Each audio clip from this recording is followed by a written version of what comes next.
Welcome everyone, my name is Andrea Fasoli. I'm from IBM Research. In this presentation, I'll discuss 4-bit quantization of LSTM-based speech recognition models. And notice that over the course of this talk, I'll be using the terms quantization, few-bit representation, and reduced precision interchangeably. Representing network parameters and computation with just a few bits brings about very significant benefits in terms of smaller models with direct implications for edge computing, for example, and faster processing by shortening training time and increasing inference throughput, and also improved energy efficiency, which lowers operational costs. The main challenge associated with aggressive quantization is the potential for accuracy degradation. And as an example, I'm showing here results on 2 speech models. But while an integer representation at 8 bits achieves the same performance as floating point at 32 bits, using similar quantization strategies with the 4 bits immediately results in significant degradation in both cases. So our task here is to mitigate this degradation. Notice that all these word error rate values, as well as the improved ones that I'll be discussing in this presentation, are obtained on the switchboard and call home datasets that are standard benchmark of English telephone conversations with transcripts. When looking at LSTM-based models, we notice that they share constraints which make conventional quantization strategies not as effective. So the first one is that the output of the LSTM cell is bound between -1 and 1. And this has implication when deciding how to discretize the distribution of these tensors, as we will see. In addition, dropout is a common regularization technique for various speech models, which results in a lot of zero being processed during training, and zeros that may not be properly approximated by the quantization process. And at the same time, it also results in the scaling of some of the cell outputs, which may affect the determination of a proper quantization boundary. So these are things that we need to keep in mind when quantizing LSTM-based models. In terms of architectures, we looked at 2 families of models.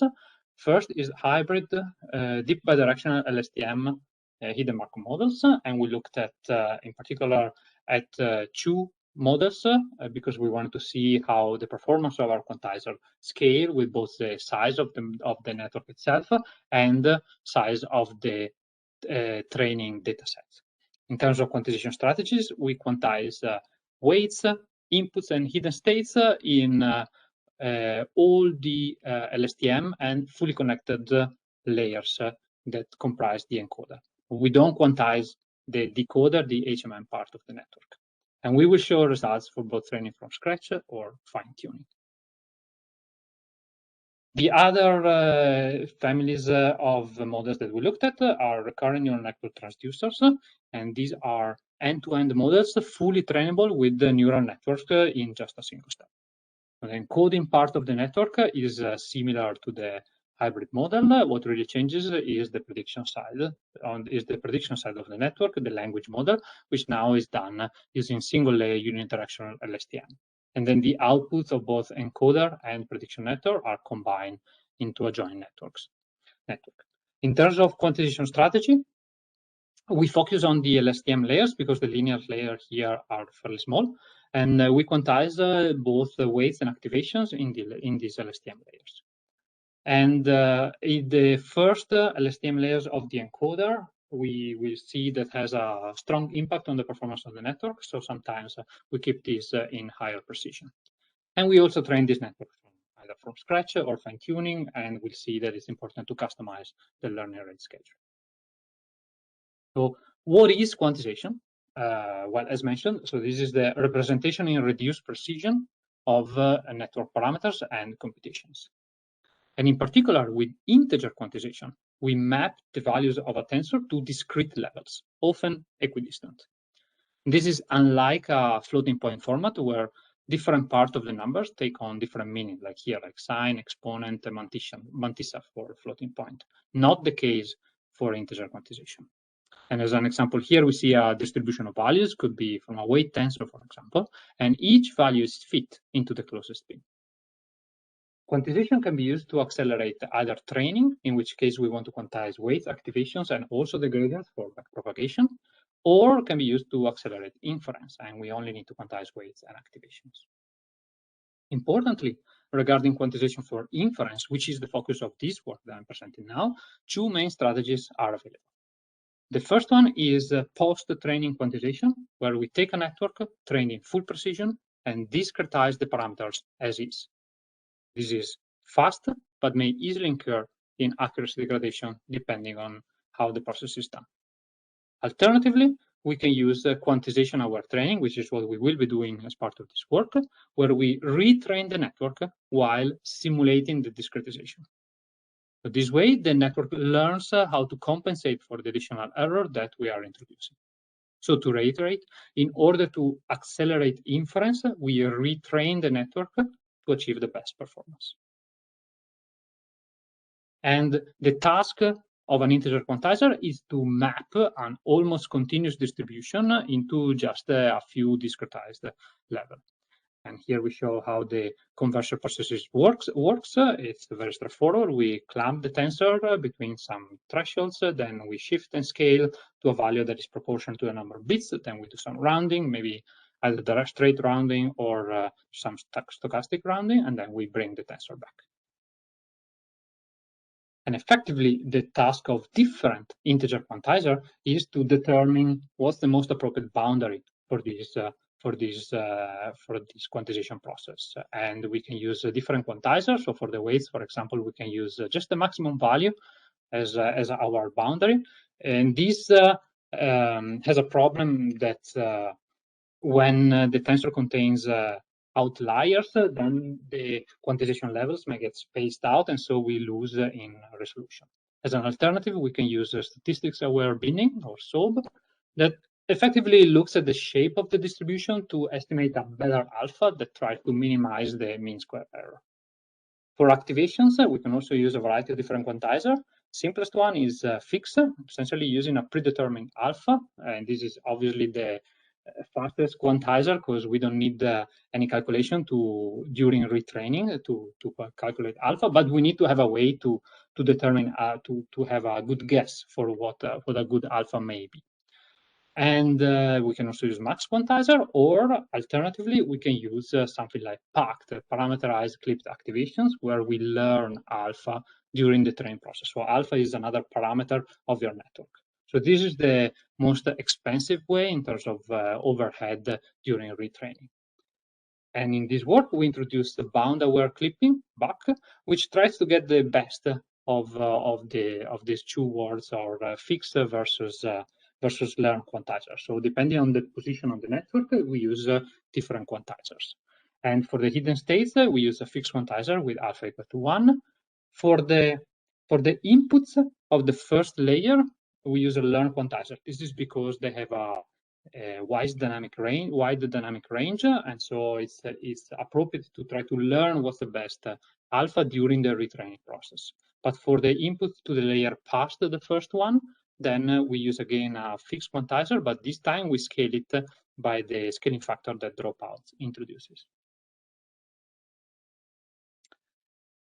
And here we show where we apply the quantization in the networks, in the hybrid networks or the RNN-T. So the first layer, as mentioned, is uses a learnable quantizer, and the other LSTM layers in the hybrid networks are use a fixed and scaled quantizer, and then fully connected layers we use again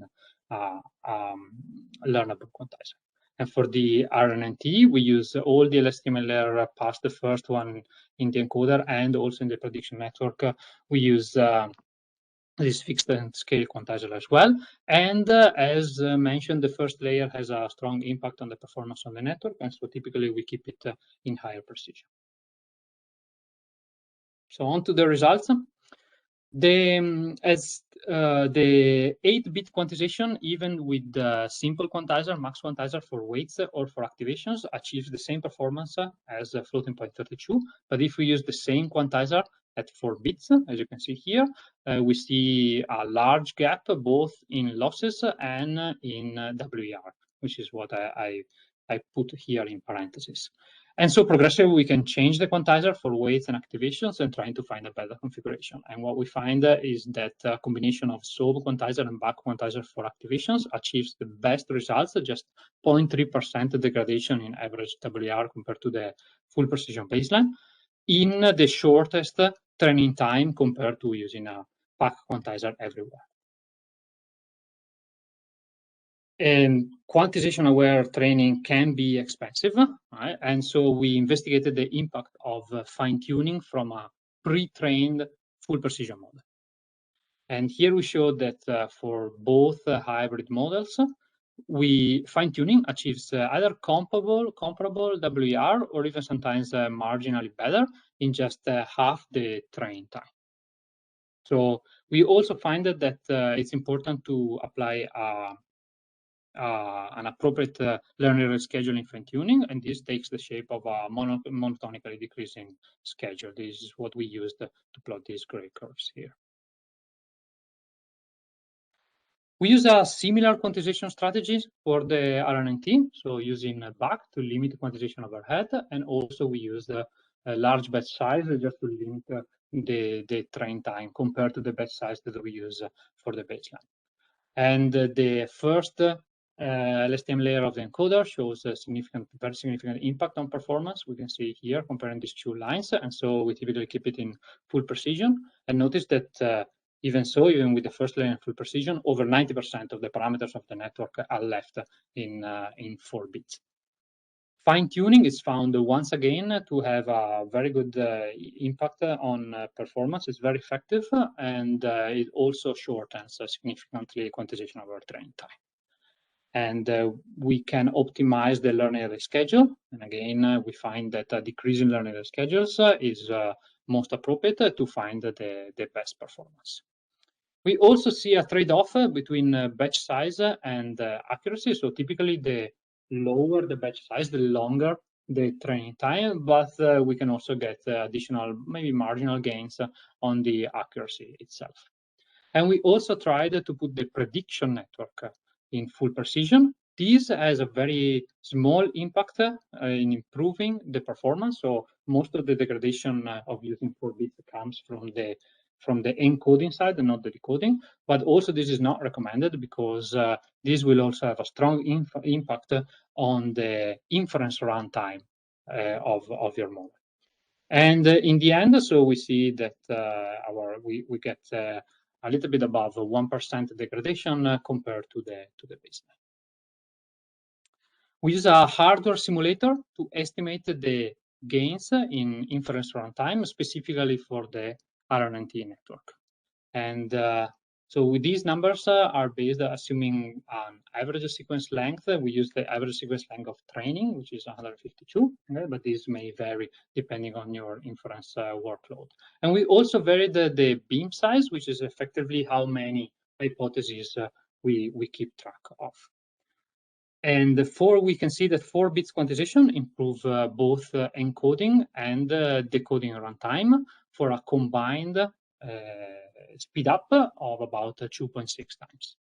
In terms of impact of the beam size, at small beam size, it's the encoder that strongly dominates the runtime, both at 16 bits and 4 bits. And for large beam size, both the predictions part of the network and the computation that cannot be accelerated becomes more prominent. And these effects sort of average out so that the combined runtime is mostly independent from the beam size. So in conclusion, we show that 4-bit quantization, a very promising technique to reduce inference time in speech recognition systems. And we introduced this new quantizer that achieves the best performance while limiting the retrain time. And we also find that fine-tuning is really effective in shortening retraining duration, and it shows comparable performance as retraining from scratch. Thank you for your attention.